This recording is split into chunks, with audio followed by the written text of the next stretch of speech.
In this episode, we talk about the rules and regulations with regards to overseas citizens of India cardholders. We also talk about how India's quick commerce platforms are using artificial intelligence to enhance user experience. But first, we talk about Swachh Bharat Mission-Urban 2.0. Hi, I am Niharika Nanda and you are listening to Three Things, the Indian Express news show. The Swachh Bharat Mission is one of the biggest cleanliness campaigns initiated by the Government of India. It is based on the dream of a clean India by Mahatma Gandhi. Hence, on 2nd of October 2014, Mahatma Gandhi's birth anniversary, PM Modi led a cleanliness pledge at the India Gate, which was joined by 30 lakh government employees across the country. The first version of the mission had its goal to make India open defecation free by 2019. The Swachh Bharat mission was one of the first missions that the Prime Minister announced when he came to office in 2014. That's Indian Express's Damini Nath talking about the second version of the Swachh Bharat mission for the urban areas. The second version of the SBM, the main agenda for that is to make cities garbage free. And one of the main ways that the cities will be made garbage free is by completely clearing all the legacy landfill sites that are there in cities right now. There are about around 3,000 or so sites, of which about 2,400 or so are big sites which are being tracked by the ministry and are supposed to be cleared by 2026. In this segment, Damini will help us understand more about the Swachh Bharat Mission Urban 2.0 and how much work has been done as a part of it. Damini, tell us, what is a legacy landfill and how many of them are there in India? So a legacy landfill site is basically one which has been there for years. Technically, any waste which has been lying at a site for more than 3 months is termed the legacy waste. So these landfill sites are the ones which have been used for decades in some cases and have become into mountains of trash very often on the outskirts of cities or in the peri-urban areas near the cities. So according to the Ministry of Housing and Urban Affairs data, there are about 2,400 such legacy landfill sites in the country. Right. And what process needs to be followed by cities with these landfills to work on reducing the waste? So the cities have to come up with action plans firstly, because one aspect of the mission is to reduce the amount of trash that is even going into these landfills. So that means increasing the segregation at source, increasing the processing of waste, so that less amount of garbage actually goes to the landfill. So that's one aspect. So these action plans are being prepared to increase waste processing and segregation. The second aspect is, of course, to clear out the legacy landfill sites themselves, which are, spread over 14,000 acres of land across the country and have 2,200 lakh metric tons of waste. So cities are coming up with projects of bioremediation or biomining, which they then propose to the mission, and it gets funded from the mission, with some funding coming from state governments and other sources as well. Right. So, Damini, what does the Government of India data tell us as far as the entire mission is concerned and how much of it has been accomplished, considering that 2026 is not so far away now? So as we just discussed, the mission was launched in 2021 and the main aim was to clear all these legacy landfill sites by 2026 March. As of now, 41% of the waste has been remediated and 30% of the land has been reclaimed. Out of the 2,421 sites, 474 or about 20% of the total landfills have been completely remediated so far.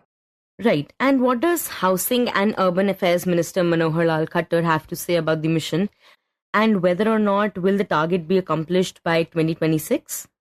So when he was asked recently about the slow progress of the agenda on clearing landfills, the minister said, that 20% of the sites had been cleared and many of them had work which was, ongoing and had completed about 80%, 90% of the work. And he was very confident that the goal of clearing all these sites by 2026 would be achieved. And Damini, can you tell us which are the largest legacy landfills in India and how much work has been done as far as they are concerned?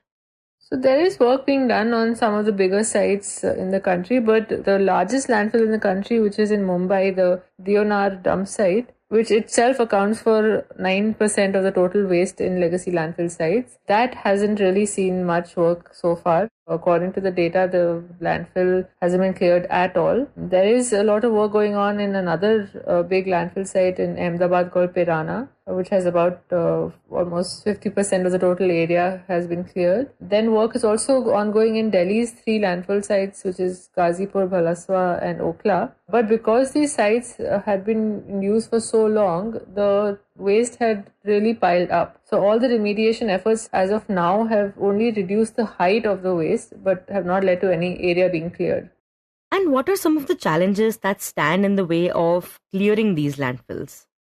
One of the main problems that cities have is that they have to find an alternate way of dealing with the waste. Once they start remediating waste from these sites, the question of where will the new waste go, that still remains. So along with starting the remediation of the legacy sites, the cities are finding it challenging to increase their processing and make sure that no other site becomes a legacy landfill. So that is another big challenge, to make sure that the processing increases, the segregation increases, and that once these sites are cleared, we shouldn't create further legacy landfill sites in the next 10-20 years.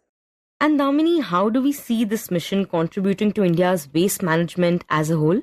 So the Swachh Bharat mission has just completed 10 years on October 2nd, and a lot of work has been done under the mission, both in rural and urban areas. In urban areas, what the Housing and Urban Affairs Ministry data shows us is that waste processing has actually increased to over 70% now. And when the mission started out, the processing of municipal solid waste was about 18%. So according to the data which the cities themselves are giving, the percentage of waste processing has really gone up. But it remains to be seen whether this is actually happening on the ground and whether there is authentication of this data.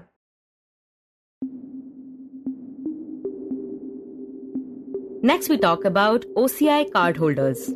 Last month, a lot of overseas citizens of India cardholders had been complaining about being reclassified as foreigners. To this, the Ministry of External Affairs responded by saying that no changes were made to the OCI rules. The Consulate General of India in New York said in a post on X, and I quote, "We have come across news reports spreading false information that restrictions have been placed on OCI card holders in the recent past." It further added, "Friends in the Indian American community are hereby informed that no new change has been introduced in the recent past for OCI card holders." To understand who all fall under the category of overseas citizens of India or OCI card holders, what benefits or restrictions they have, and how are they different from non-resident Indians or NRIs and persons of Indian origin or PIOs, we have Indian Express's Divya A joining us. Divya, can you begin by telling us who are overseas citizens of India or OCI card holders? So essentially, overseas citizens of India, they are the persons of Indian origin who essentially hold a foreign passport but would have been eligible for an Indian citizenship as on January 26, 1950, when our constitution came into effect, or after that, by birth or by whatever naturalized way of Indian citizenship is available. So they are by origin Indians, but who currently have foreign passport. So the idea to bring OCI was to give them some benefits that a dual citizenship would have offered, since India doesn't offer or allow dual citizenship to people. So there seems to be this concern amongst OCI cardholders that they are being treated the same as foreigners. So can you tell us why was that?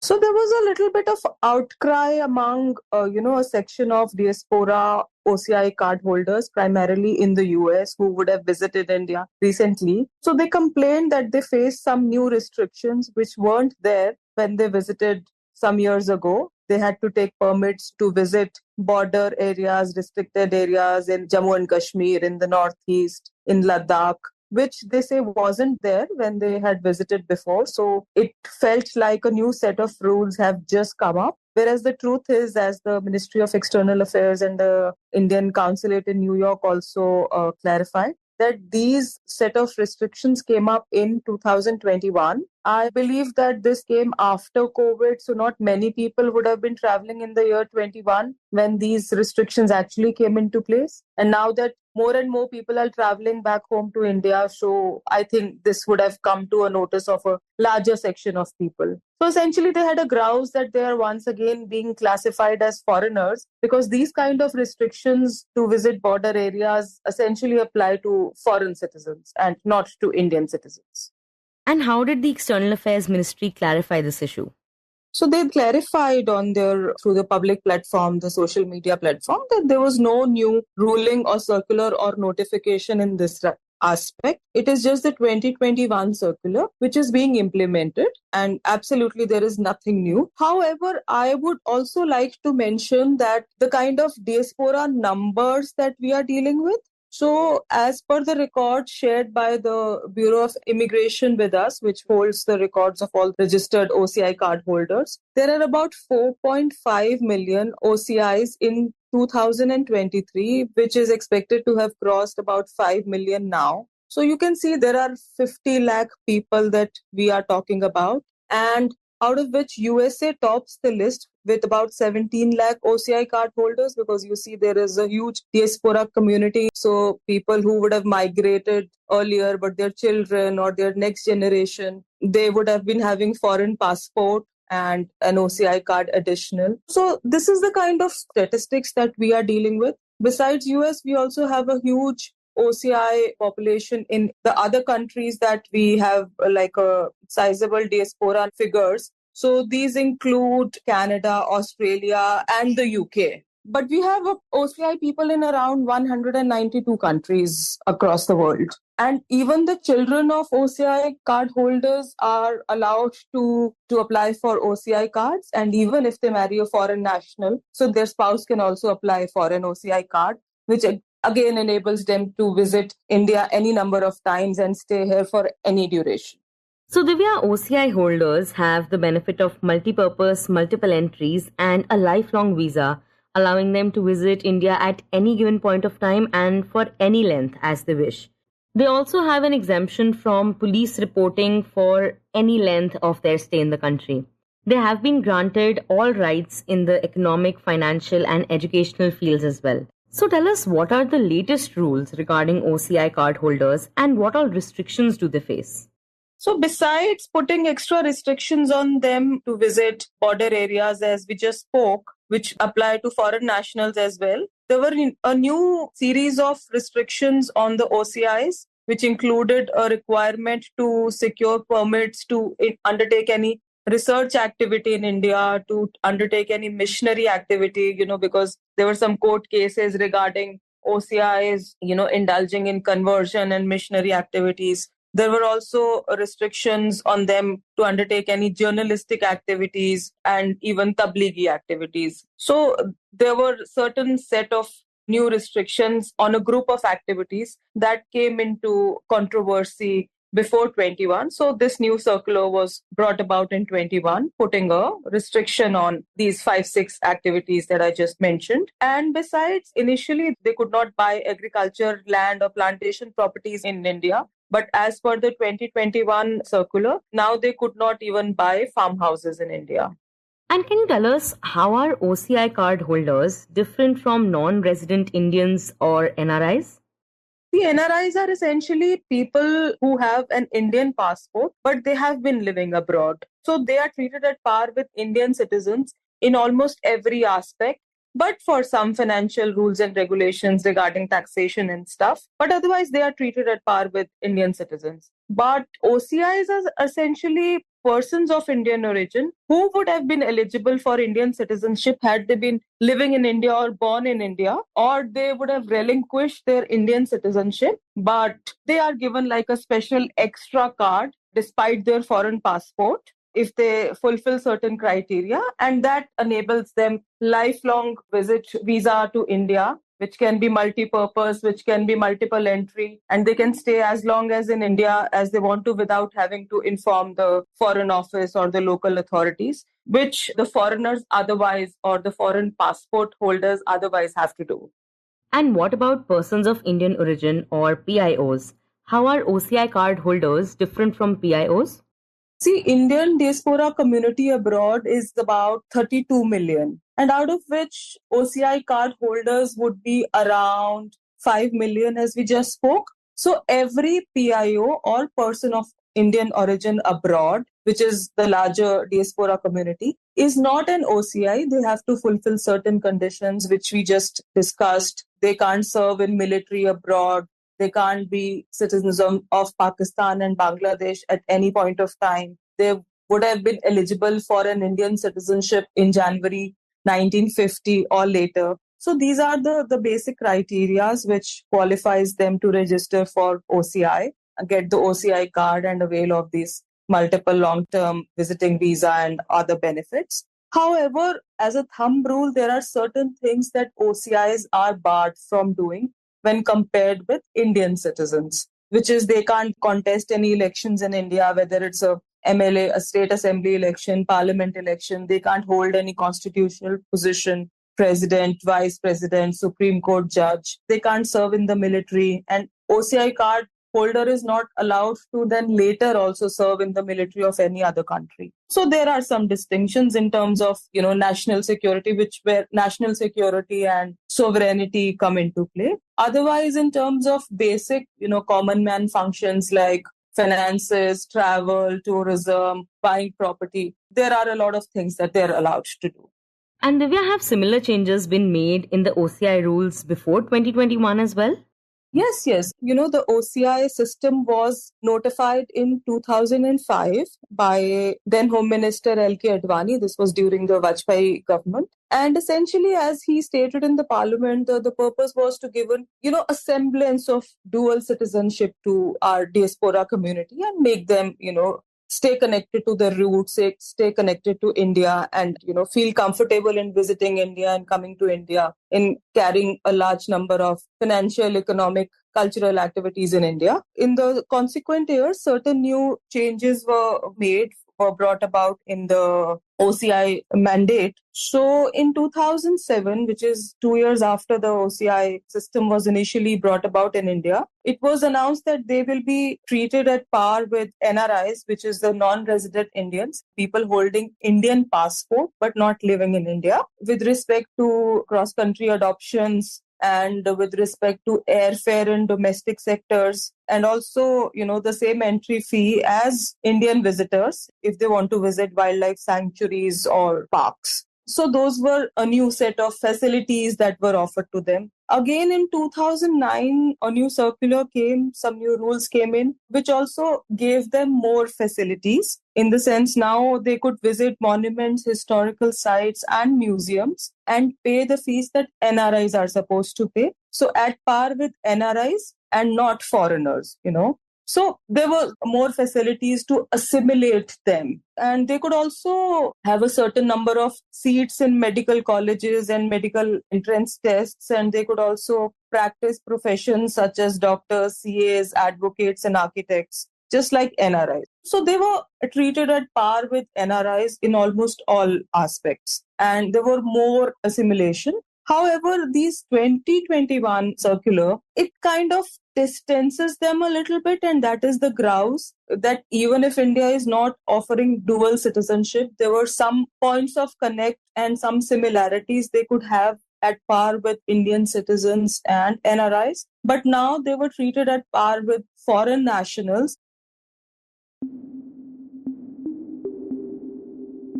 And in the end, we talk about how Zomato, Blinkit, Swiggy and Myntra are using AI. With the rise of generative AI, several quick commerce platforms in India have embraced technology to enhance personalized product recommendations and launch AI-powered tools that improve user experience. Last year, Zomato rolled out a personalized AI food assistant to undertake different tasks such as showing widgets based on what a user is craving, listing restaurants serving the desired food item, suggesting popular dishes and restaurants, etc. It is also capable of answering specific questions from the users, like what should I eat when I'm hungover, or can I have something that is high protein and low carb? In May 2023, Blinkit launched a new AI feature called Recipe Rover that provides recipe suggestions to users to make it easier for them to find ingredients. It can also be used to simplify meal planning and offer AI-generated recipe curations based on certain events or occasions. Albinder Dinsa, the CEO of the Zomato-owned quick commerce company, said, For example, if Ganesh Utsav is coming up, the platform will recommend you everything you need along with a recipe to make modak at home. Similar to Zomato, Swiggy unveiled a new AI feature called What to Eat that provides personalized food recommendations to users based on their mood thanks to a custom neural search engine developed by the food delivery major. Swiggy said, and I quote, "The feature also provides transparency by informing the users of the rationale behind each recommendation, whether it's based on their order history, local trends, or popularity among other Swiggy users." Now coming to shopping platforms, Myntra is one of India's largest fashion e-commerce platforms, which released an AI-powered shopping assistant called My Fashion GPT in collaboration with Microsoft last year. My Fashion GPT understands open-ended questions like "show me clothes for a beach vacation" and returns with relevant items spanning categories of beachwear, hats, sunglasses, and more. This unshackles shoppers from the limitation of conventional search that relies on matching specific keywords already present in the product catalog. It has also introduced an AI fashion influencer named Maya. The Flipkart-owned company is not only using generative AI to improve user experience, but also enhance customer support and creative automation. Some upcoming AI capabilities by Myntra include previewing full outfits by choosing tops, bottoms, and accessories. And the company also plans on adding voice search and personalization later. This is how India's quick commerce platforms are using AI to enhance user experience.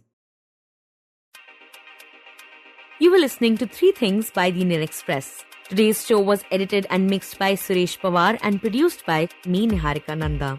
If you like the show, then do subscribe to us wherever you get your podcasts. You can also recommend the show to someone you think will like it.